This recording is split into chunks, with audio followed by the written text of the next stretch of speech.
तो गाइज मैं हूं रॉकी और आप देख रहे हैं एलीट एफएन बनिगा। और गाइज इस वीडियो के अंदर मेरे पास आपके लिए AEW के बहुत सारे मेजर अपडेट हैं। गाइज अगर आप सभी डिओना पुराजो के फैन हैं तो गाइज मैं आपको बता दूं AEW के नेक्स्ट वीक डायनामाइट शो पर डिओना पुराजो AEW पर उनका डेब्यू करेंगी और गाइज हमें बहुत ही बड़ा टाइटल मैच भी देखने को मिलेगा। बट गाइज इसके साथ साथ AEW के FTW world champion Ricky Stark ने उनके रिटायरमेंट को लेकर काफी बड़ा खुलासा किया है।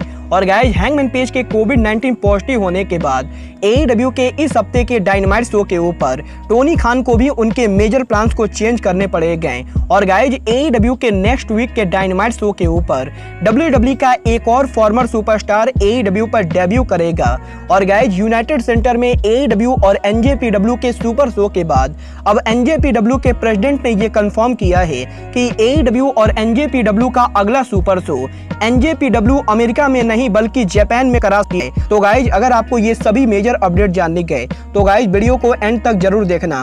और गाइज अगर आपने अब तक वीडियो को लाइक नहीं किया है तो गाइज वीडियो को लाइक कर देना। बट गाइज चलिए अब बिना किसी देरी के शुरू करते हैं इस वीडियो को। और गाइज सबसे पहले बात करते हैं AEW champion hangman Adam page की।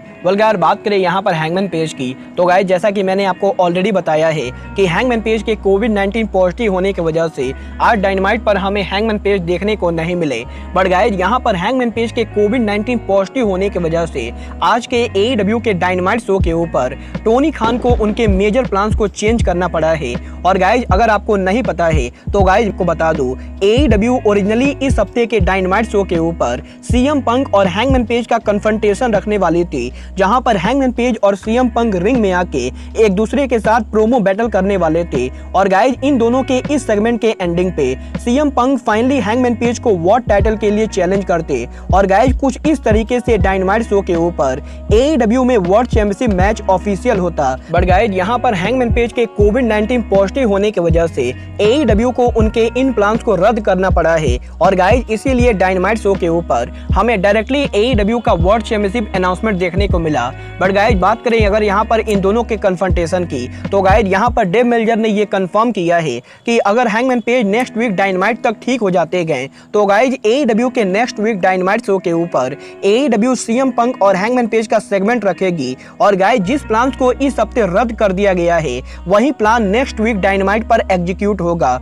गाइज देखना काफी ज्यादा दिलचस्प होगा कि Hangman Page next week Dynamite तक ठीक होते हैं या नहीं। बट गाइज बात करें यहाँ पर नेक्स्ट वीक डायनामाइट की तो गाइज अब मैं आपको बता दूं अगर आप सभी इंपैक्ट रेसलिंग सुपरस्टार डिओना पुराजो के फैन हैं तो गाइज आपके लिए बहुत ही बड़ी खुशखबरी है, क्योंकि गाइज यहाँ पर फाइनली काफी लंबे टाइम तक वेट करने के बाद AEW में नेक्स्ट वीक डियाना पुराजो उनका डेब्यू करेंगी। और गाइज यहाँ पर टोनी खान ने ये ऑफिशियली अनाउंस कर दिया है कि AEW के नेक्स्ट वीक डिओना पुराजो उनका डेब्यू करेंगे। और गाइज ना कि डिओना पुराजो सिर्फ उनका डेब्यू करेंगी बल्कि डिओना पुराजो ROH रेसलिंग के वुमेन चैंपियनशिप को AEW के डायनामाइट शो पर पहली बार डिफेंड करेंगी। और guys finally next week Dynamite show के ऊपर हमें finally Deonna Purrazzo versus Mercedes Martinez एक बहुत ही बड़ा ड्रीम मैच देखने को मिलेगा। और गाइज नेक्स्ट वीक डायनामाइट पर ROH women champion Deonna Purrazzo ROH interim women champion Mercedes Martinez को फेस करेंगी। और गाइज इस मैच को जो भी जीतेगा वो ROH का अगला अनडिस्प्यूटेड वुमेन चैंपियन बनेगा। गाइज मैं तो डिओना पुराजो के डेब्यू के लिए बहुत ही ज्यादा हाइप्ड हूँ। बट गाइज बात करें यहाँ पर नेक्स्ट वीक डायनामाइट की तो गाइज अगर आपको ऐसा लग रहा है कि नेक्स्ट वीक डायनामाइट पर सिर्फ और सिर्फ डिओना पुराजो का डेब्यू होगा तो गाइज अब मैं आपको बता दूं नेक्स्ट वीक डायनामाइट पर इंपैक्ट रेसलिंग सुपरस्टार डिओना पुराजो के साथ साथ इंपैक्ट रेसलिंग के एक और बड़े सुपर डेब्यू होने वाला है। और गाइज ये सुपरस्टार और कोई नहीं बल्कि WWE के फॉर्मर सुपरस्टार बिग कैश है। गाइज अगर आपने आज का डायनामाइट शो देखा होगा तो गाइज आप सबने देखा होगा आज डायनामाइट पर MJF ने नेक्स्ट वीक डायनामाइट शो के ऊपर वार्डलो के लिए मिस्ट्री अपोनेंट की अनाउंसमेंट कर दी गई। और गाइज यहाँ पर क्योंकि MJF ने ये कहा है कि जो रेसलर वार्डलो से नेक्स्ट वीक डायनामाइट पर रेसल करेगा वो वार्डलो से बड़ा और वार्डलो से ज्यादा हैवी वेट होने वाला है। तो गाइज यहाँ पर अब मल्टीपल सोर्सेज ने ये कंफर्म किया है कि नेक्स्ट वीक डायनामाइट पर जो वार्डलो को फेस करेगा वो और कोई नहीं बल्कि बिग कैश होने वाले गए। और गाइज AEW के नेक्स्ट वीक डायनामाइट शो के ऊपर हमें इंपैक्ट रेसलिंग के दो सुपरस्टार AEW पर डेब्यू करते हुए दिखाई देंगे। और गाइज यहाँ पर इन सभी चीजों को देखने के बाद अब मुझे इस चीज की तगड़ी पॉसिबिलिटी लगती है कि AEW और इंपैक्ट रेसलिंग की पार्टनरशिप दोबारा शुरू होने वाली है। और गाइज बहुत ही जल्द AEW AEW और इम्पैक्ट के बीच में हमें फिर से टैलेंट एक्सचेंज देखने को मिलेगा। वेल गाइज, यहाँ पर देखना काफी ज्यादा दिलचस्प होगा कि नेक्स्ट वीक डायनामाइट पर डियोना पुराजो और बिग कैश का डेब्यू कैसा होता है। बट गाइज चलिए फिलहाल आगे बढ़ते हैं और बात करते हैं AEW FTW world champion Ricky Stark की। वेल गाइस, बात करें यहाँ पर रिकी स्टार्क की तो गाइज इस हफ्ते रिकी स्टार्क ने उनके लेटेस्ट इंटरव्यू के अंदर AEW में उनके रिटायरमेंट को लेकर बात की गई, जहाँ पर रिकी स्टार्क ने ये कहा है कि रिकी स्टार्क के AEW में कम रेसल करने की वजह से बहुत सारे फैंस को ऐसा लगता है कि रिकी स्टार्क उनका रिटायरमेंट ले चुके गए। और गाइज यहीं रिसेंटली रिकी स्टार्क को एक फैन ने DM करके ये पूछा था कि रिकी स्टार्क ने उनकी रिटायरमेंट क्यों ली गए। और गाइज यहाँ पर रिकी स्टार्क इस चीज को देखकर बहुत ही ज्यादा सैड है कि AEW पे उनके कम टीवी टाइम मिलने की वजह से फैंस को ऐसा लग रहा है कि रिकी स्टार्क रिटायर हो चुके गए। बट गाइज यहाँ पर रिकी स्टार्क फैंस को बताना चाहेंगे कि रिकी स्टार्क का रिटायर होने का कोई भी प्लान नहीं गए। और गाइज रिकी स्टार्क फिलहाल तो उनकी रिटायरमेंट नहीं लेने वाले गए। वेल गाइज, मैं रिकी स्टार्क की इस बात से पूरी तरह से एग्री करता हूँ,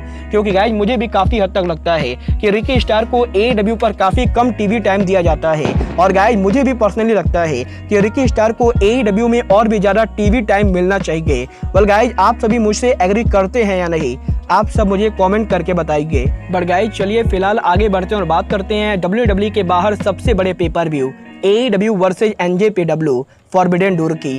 वेल गाइस, बात करें यहाँ पर फॉरबिडन डोर पेपर व्यू की तो गाइस जैसा कि हम सभी जानते गए AEW NJPW 16 जून को यूनाइटेड सेंटर के अंदर पहली बार अमेरिका में ज्वाइंट शो करने वाले गए। और गाइस ये पेपर व्यू WWE के बाहर सबसे बड़ा पेपर व्यू होने वाला है।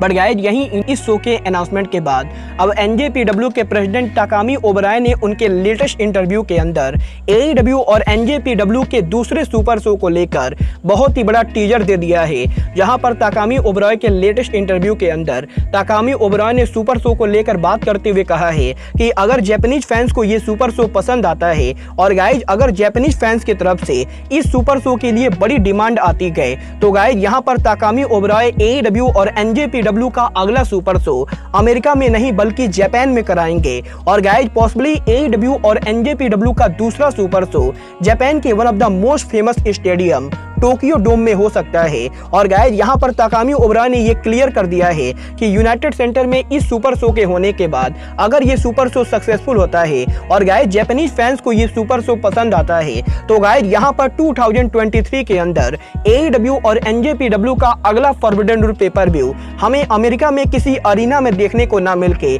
बल्कि जापान के one of the most prestigious stadium Tokyo Dome में देखने को मिल सकता है। वेल गाइज देखना बहुत ही दिलचस्प होगा कि AEW और NJPW का अगला forbidden door pay per view Japan में होता है या नहीं। बट गाइज आप सबको क्या लगता है AEW और NJPW को टोक्यो डोम के अंदर फॉरबिडन डोर पेपर व्यू कराना चाहिए या नहीं, आप सब मुझे कमेंट करके बताइए। बट गाइज अब आज के इस वीडियो में बस इतना ही, मैं मिलता हूं आपसे अपने अगले वीडियो में। बट गाइज तब तक के लिए just like Kenny Omega says goodbye, good night and bang.